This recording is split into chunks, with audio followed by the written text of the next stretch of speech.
What's going on YouTube? JT is Reborn here, and welcome back to another edition to my DC comic book reviews. And in this video, we're talking about Batman Detective Comics, issue number 1097.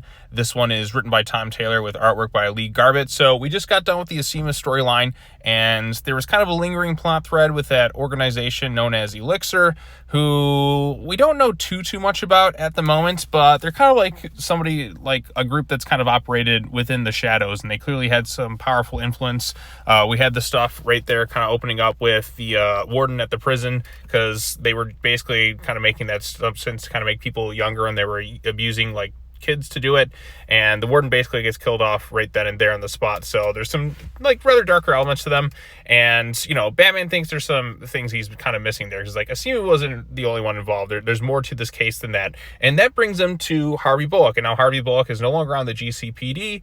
He's now a private detective, and he's kind of like, he knows about this Elixir thing too, because when he was like a really beginner cop, he confronted them in the past and came across something that looked straight out of like Hellraiser almost, with the fish hooks basically through somebody's skin and eyelids and all that too. Like that feels straight out of something Clive Barker. I wonder if like Tom Taylor that had some sort of influence of that within the pages of this book, but just with some of those kind of creepier elements. But we see them and they kind of look like relatively like the same age, and this is obviously years in Bullock's past, so it makes me wonder if they're using some of that like almost like youth serum of sorts to kind of keep themselves younger. I mean, they are elixir of life, so we don't exactly know all the details of them too, but basically like Bullock was like, okay, I'm not buying this crap, but like his partner, who was very corrupt, kind of kept him from going a little bit further. Things like, is like, okay, look, you need to watch yourself right now, or it's going to be the end of your time in the GCPD. So they took kind of a payout,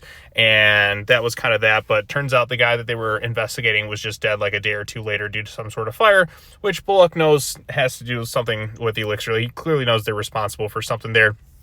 And this is a means for him to kind of make peace with some of his, like, I guess what he perceives as like his past mistakes, not kind of following through and letting this one slip. So like it ties more into his past, and Batman decides to kind of hire him on, and they're going to work together on this case. And I like this. Like I like the usage of Bullock in this thing. I like the art style in it too. Bullock going around like that, you know, private dick detective, and going to all his different places, even going back to his old partner who was let go a while ago, and just kind of telling them more about them and giving them some information, because he's like, he wanted to have this as just kind of a just-in-case backup plan of sorts. So Bullock gives this information to Oracle, and just as he feels like Batman's going to come and like talk to him, then like Elixir or whatever comes after him.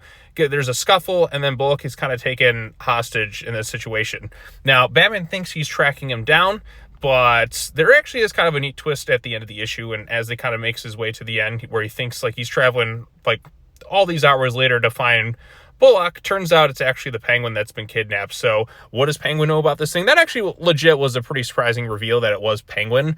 I kind of figured like it wasn't going to be the guy he was looking for, because it just feels like it seems kind of quick. Like what's kind of the twist of it? But the idea of it being the Penguin, I actually think is kind of a neat idea, given like Batman's like, oh crap, I have to save this guy.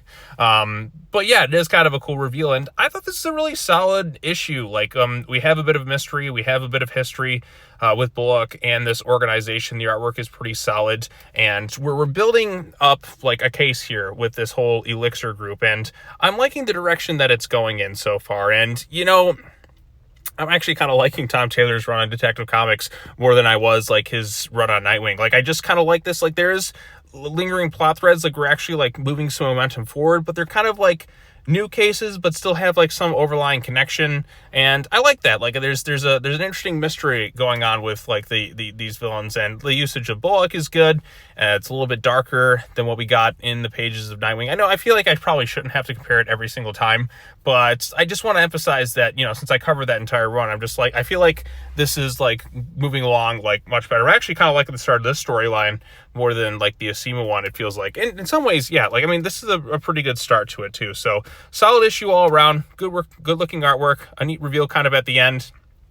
Good usage of Harvey Bullock going into his past and connecting him to this organization, and you know, kind of like some mystery right now. And I don't exactly know how it's all going to kind of tie together, like with Bullock's and all that too, but I am enjoying it so far. So thumbs up for me for Detective Comics, and it feels like I said, this is a pretty solid Batman title right now. So, I mean, it's definitely one worth checking out. I think there was like one iffy thing, and that was Batman sleeping with Joe Chill's daughter in the last arc, which I was just like, it doesn't sound right to me. But it's like the idea of like Thomas Wayne saving Joe Chill at one point, given he was a patient like at Gotham, I like that idea. That's kind of an interesting one too. So, but so far so good with this thing. So what did you all think of it? Post your comments down below. Be sure to like this video, share with your friends, subscribe to the YouTube channel for more content, hit that bell for notifications, all that other fun stuff. And that's going to wrap it up for this video. I got one more DC comic book review, which I'm going to basically post right after this one. So yeah, before like new comic books come out tomorrow. So yeah, look forward to that. All right, well, that's all I have to say. As always, take care now. Bye-bye then, and I will see you all in the next video.